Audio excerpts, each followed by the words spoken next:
Bem-vindos a mais um vídeo e hoje vamos falar um pouquinho sobre os temidos testes de microserviços. Bom, o que são os microserviços, né? Como o próprio nome diz, eles são serviços pequenos. O que normalmente um serviço faz, né? Uma pessoa, vou imaginar que presta serviços. Você pede alguma coisa para essa pessoa e ela te devolve, no caso, o serviço, uma informação, um produto, enfim, devolve alguma coisa, beleza?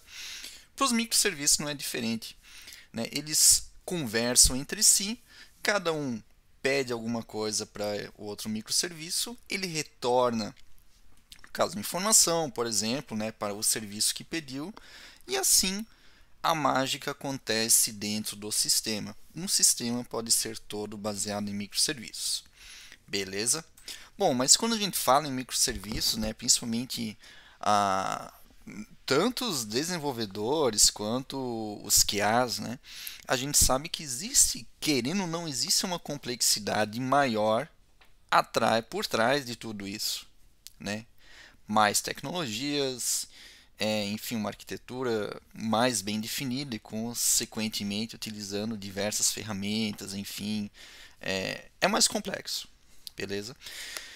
No final das contas, os microserviços, eles, o resultado final, por assim dizer, vai ser algo, normalmente vai ser algo visual, né? E se a gente levar por essa lógica, como o resultado de toda essa interação entre os microserviços ser algo visual na tela para o usuário, por exemplo, a gente, por que não, poderia estar validando isso com testes end-to-end, por exemplo, testes web, ou enfim, a gente poderia estar validando diretamente isso na tela. Qual que é o problema quando a gente pensa em testar um sistema completo baseado em microserviços dessa forma? Se a gente lembra da famosa pirâmide de testes, os testes end-to-end estão ali no topo da pirâmide. O que significa isso?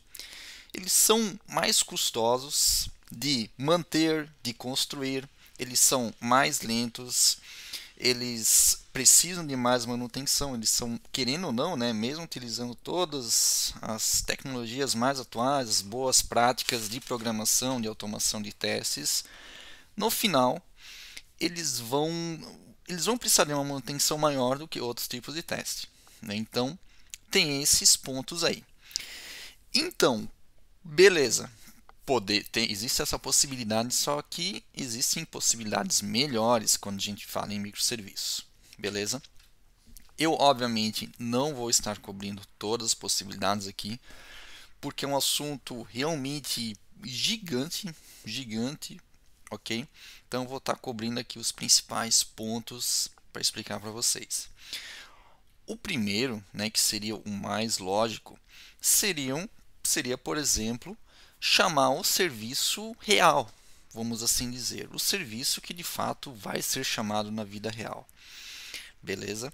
Por exemplo, isso a gente pode fazer através do REST Assured, por exemplo, o Postman, a gente coloca o nosso link ali da nossa API, enfim, do nosso microserviço, a gente vai mandar alguns parâmetros para ele e o microserviço, o serviço, ele vai retornar uma resposta para a gente com o que a gente pediu, beleza? Com o serviço real. Isso traz muita confiança para a gente, beleza? Porque a gente está de fato testando o sistema de verdade, por assim dizer, ok? Só que tem alguns pontos negativos aí. Normalmente em sistemas a gente pode estar utilizando serviços de terceiros, ok? E a gente precisa garantir que esses serviços eles sempre estejam no ar, ok? Esses serviços reais. E isso pensando, utilizando as boas práticas aí de integração contínua, enfim, da execução desses testes, por exemplo, a cada commit feito em um determinado repositório, a gente executa um determinado conjunto de testes. Isso pode ser um problema, porque a gente precisa ter alguma forma de garantir que serviços, tanto os nossos, né, mantidos pela empresa, pelo produto que você está testando, quanto os do terceiros, eles precisam estar funcionando. Beleza? Então, isso é um problema. Se você conseguir garantir isso de alguma forma, beleza, ok, mas normalmente é muito difícil, né? Então a gente precisa ter esse ambiente no ar, né, esse serviço no ar. Isso pode ser tanto na cloud quanto, enfim, um ambiente local, um servidor local, ok? E como eu falei, né, o principal ponto aí seria um serviço de terceiros, né? Ter essa dependência nunca é muito legal, ok? E como eu falei, numa pipeline, por exemplo, onde que a gente vai executar determinados testes a cada commit, isso pode ser um problema. Porém, esse é uma possibilidade da gente testar de forma não testes end-to-end, a gente testar os nossos serviços dessa forma, ok? Rest Assure, Postman, apenas dar dois exemplos aí para exemplificar, beleza? Outra possibilidade são com os nossos famosos mocks. A gente pode mocar esses serviços, ok? Porém, né, vocês já devem estar se perguntando, e na verdade a minha opinião também, ok? Mock, ele deveria ser uma das últimas opções, na minha opinião, porque a gente vai estar de fato mocando, né, simulando um serviço que não é o real, ok? E isso pode ser um problema, dependendo da arquitetura do produto, enfim, mas é uma possibilidade a ser considerada, né? E outra coisa é que normalmente os mocks, né, se você vai utilizar mocks para mocar de fato serviços, normalmente vão ser serviços muito específicos. Dificilmente a gente vai conseguir mocar um serviço completo de todos os microserviços, de toda a integração que eles possuem, ok? E isso normalmente é muito complexo e seria inviável através do mock, ok?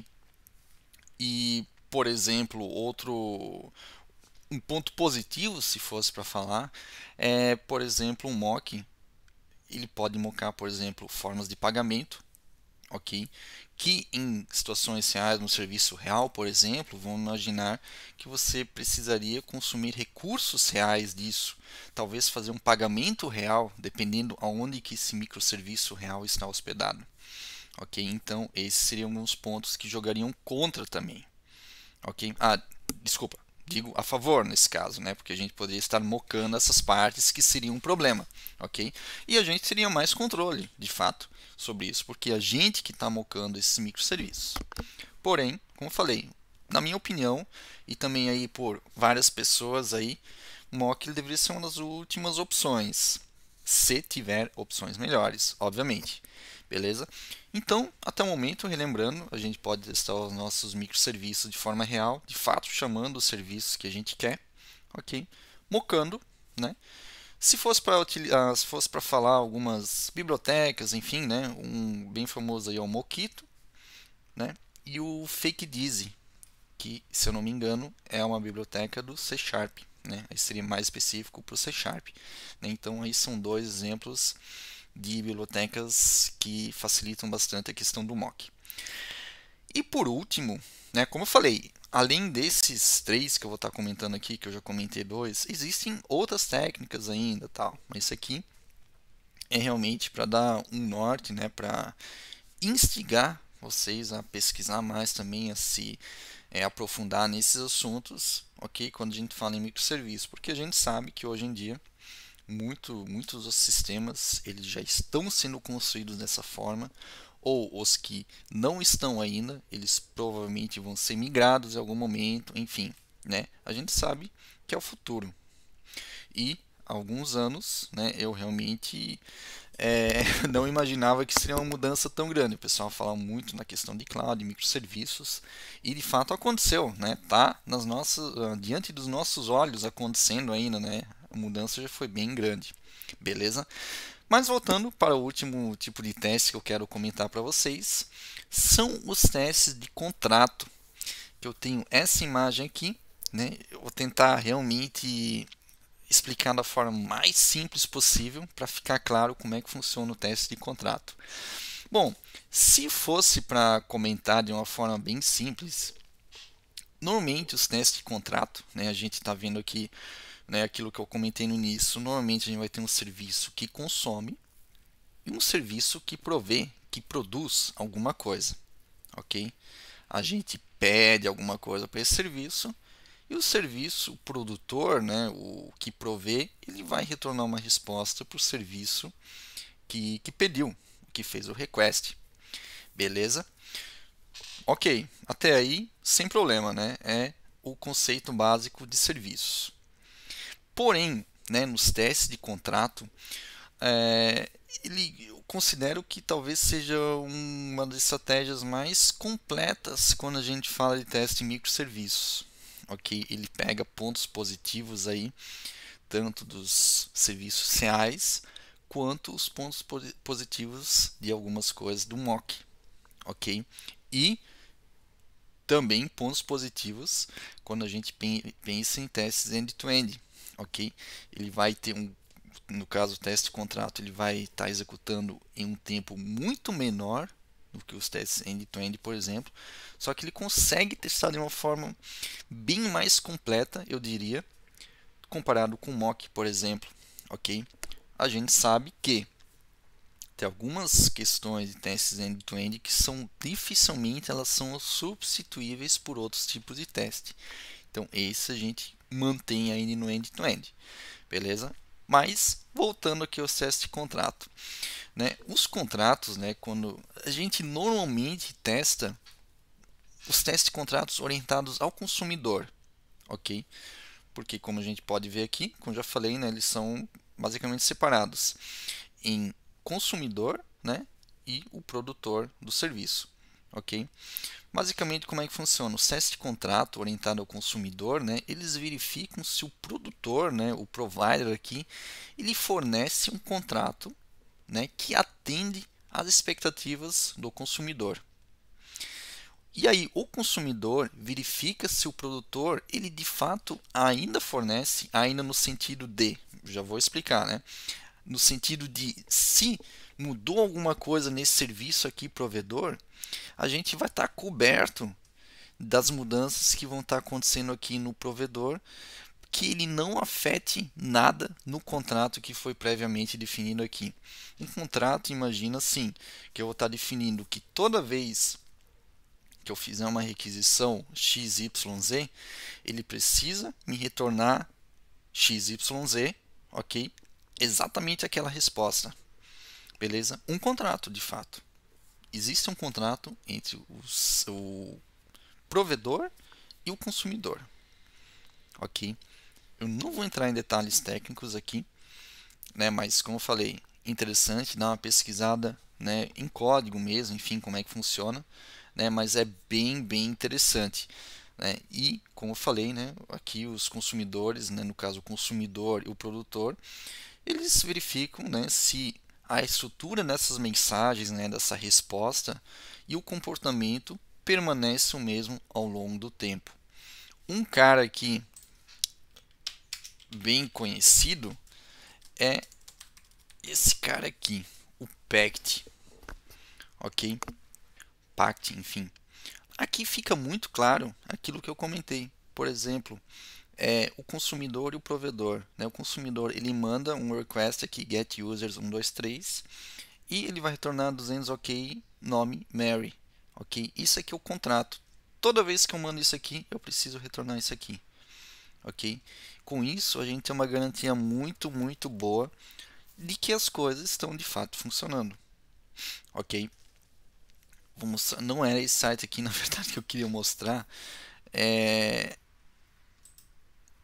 Esse cara aqui é melhor.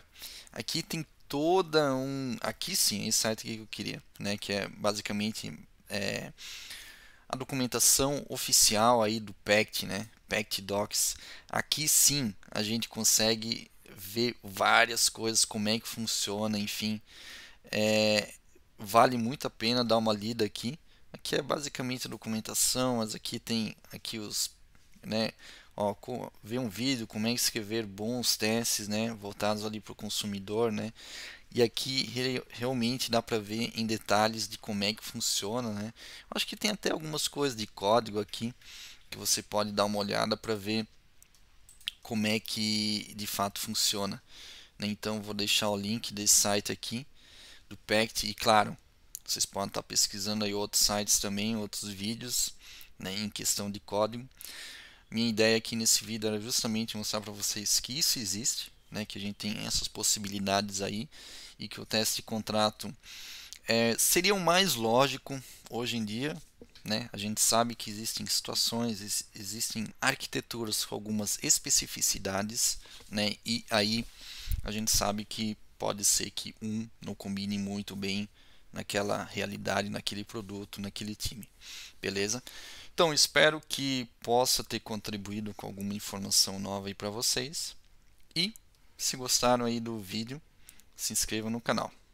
Valeu!